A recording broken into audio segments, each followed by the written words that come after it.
So when you're doing a long trail, no 2 days on the trail are ever going to be the same. You know, it's not utopia out here. Scat happens. And some days are diamonds, some days are stone. You just have to learn to be comfortable with being uncomfortable. And I've had many tests of fire on these long trails. And you'll get through them.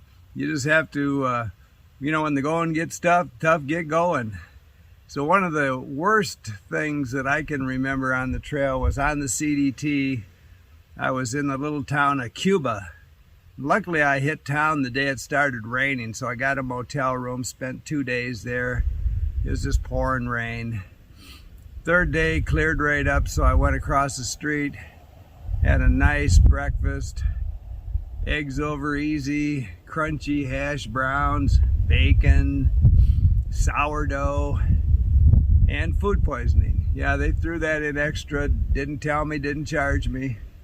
And so when you leave Cuba, you go up into the San Pedro wilderness, which is one of the areas you're probably going to hit some spring storms in on the CDT, depending on when you start.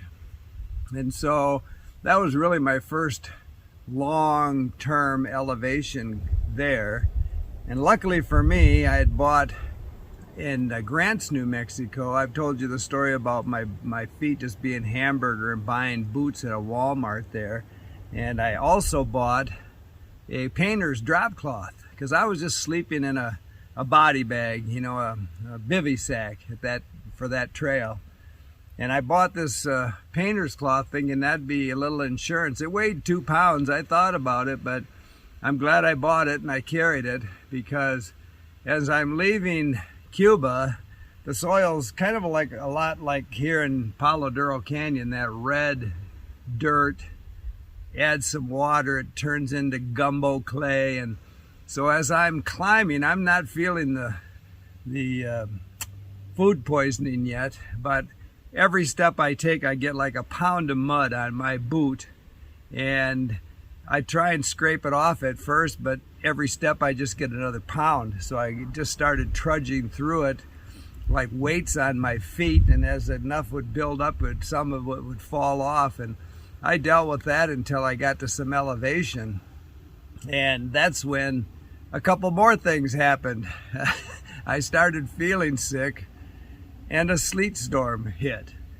And so it was only, early afternoon, but I set up camp, put my painter's cloth on, got in my bivy sack, and I just didn't know what was going on with me, but I was really sick. And now I'm getting cold, feeling a little hypothermic. But I made it through the night, but because of my condition, I was climbing out of that bivy sack, climbing out from under that painter's cloth, going out and taking care of business, coming back and bringing moisture with me. So by morning, everything's pretty damp. I'm cold.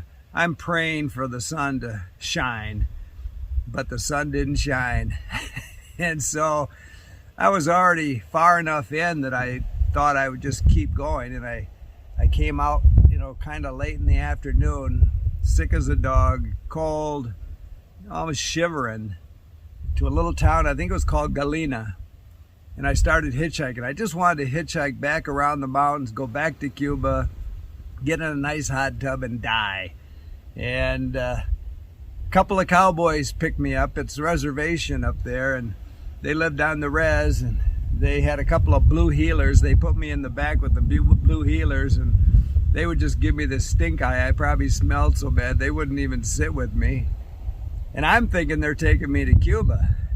But no, they take me out in the middle of the reservation at a crossroads. They say I'll see more traffic here, and they drop me off. And now the sun's starting to set, and I'm kind of in trouble.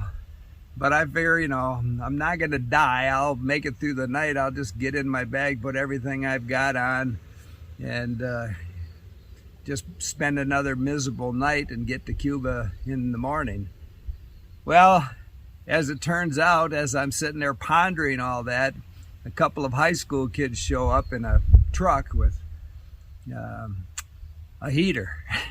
They said, "You look cold. Would you like to sit in here with the heater?" I'm in. So I get in their truck, and then they said, "I've got to go down to my dad's. He owes me some money. You want to go with us?" And I'm not leaving that heater. Yeah, I'm in. So we go down into the reservation, and we come to a mobile home with no doors, windows out, kids and dogs coming out of every orifice there is. And he goes up to the door, and his dad comes to the door and says, "Oh, I know that guy. I gave him a ride." And yeah, his dad was the guy that left me out in the middle of nowhere. So anyway, these two high school kids, they must have liked me, because as we're driving back, they offered to let me come and spend the night with them and sleep by the wood stove. Again, I'm all in. And as we pull into their place, the kid says, again, they're in high school and they live with her parents. And the kid said, the food's not real good because her dad does all the cooking and he's blind.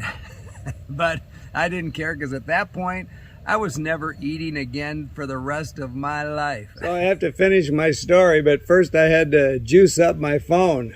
I don't know how everybody else keeps, I mean, you know, I never did videos before, but I see people doing these things that have drones and 3 cameras, and I've got one phone I'm trying to keep charged, and right in the middle of my story, it died.